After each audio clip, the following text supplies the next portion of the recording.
भूतिया किसान। वो चबूतरे के पास वाली जमीन आज मेरी हो ही जानी चाहिए भानु।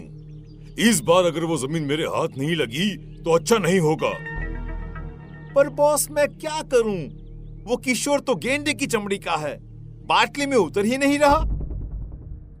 अब लगता है कि शक्ति को ही मैदान में उतरना होगा।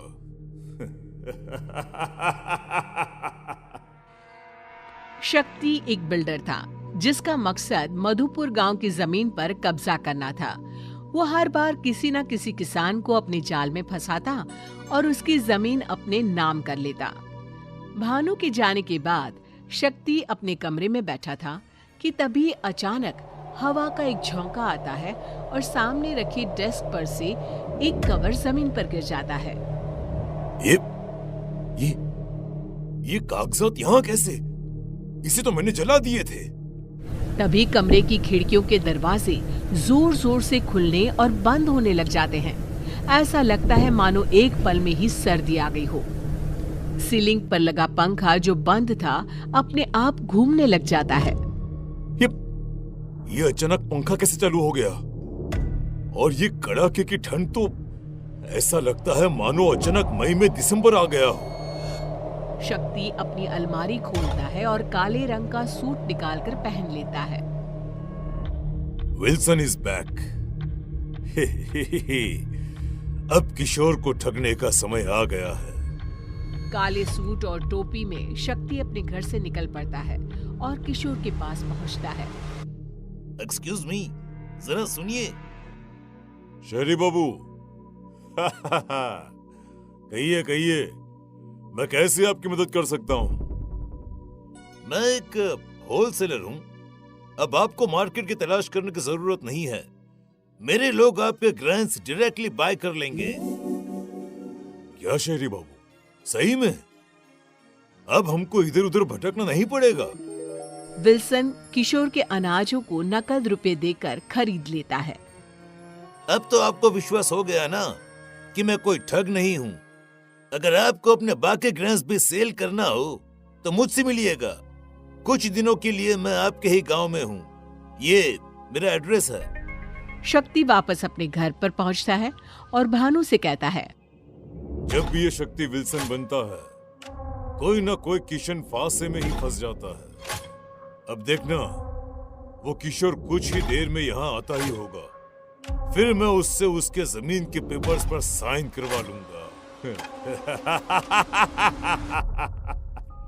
तभी दरवाजे पर दस्तक होती है और किशोर अंदर आता है।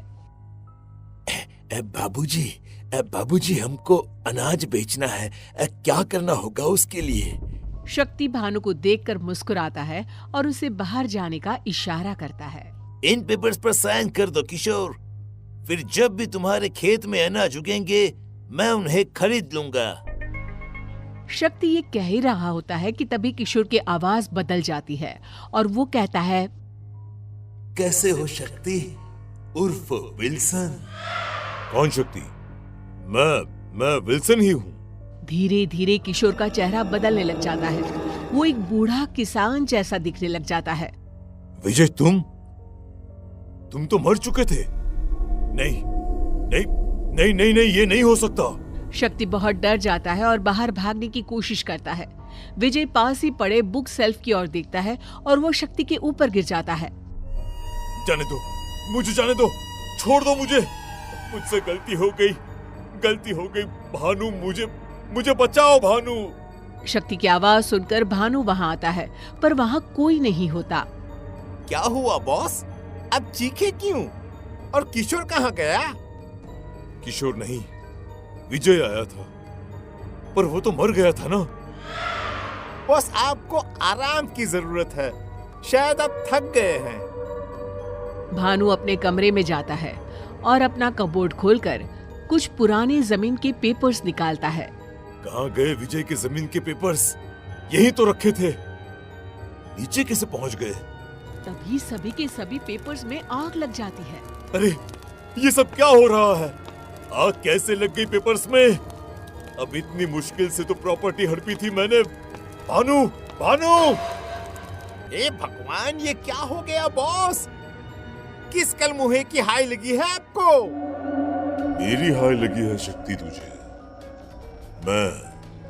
मैं मर गया, अब तू मरेगा। बहुत लोगों को लूटा है तूने, हमारी जमीन खा गया तू।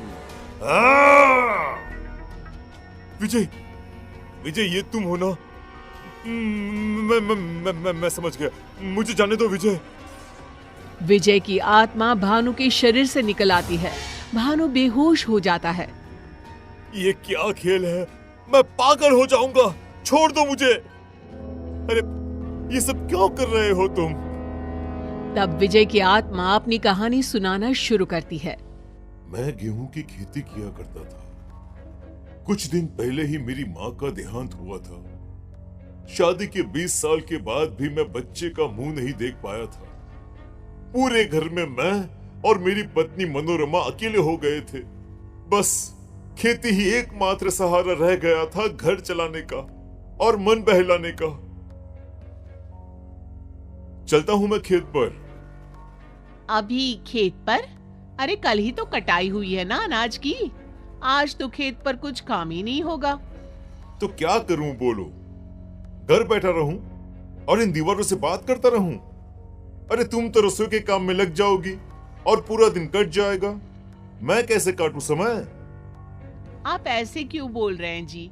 मैंने तो बस यूं ही कह दिया था। काम कैसे नहीं है? अभी कटाई हुई है, सफाई होगी, फिर उसे बाजार में बेचना भी तो होगा। जाइए जी, आप खेत पर ही जाइए। शायद उस दिन ना ही मैं घर से बाहर निकलता और ना ही तुम मुझे धोखा देकर उस जमीन पर बिल्डिंग बनाते। तुम्हें जमीन नहीं मेरी आत्मा लूट ली। मैं ये सदमा बर्दाश्त नहीं कर सका और मर गया। और मेरे बाद मनोरमा भी चल बसी। पर अब मैं तुम्हें किसी और किसान की जमीन हड़पने नहीं दे सकता। शक्ति एक बिल्डर था। उसके मन में किसी के लिए कोई दया भावना थी ही नहीं। गांव के कई किसान उसकी लालच का शिकार बने थे।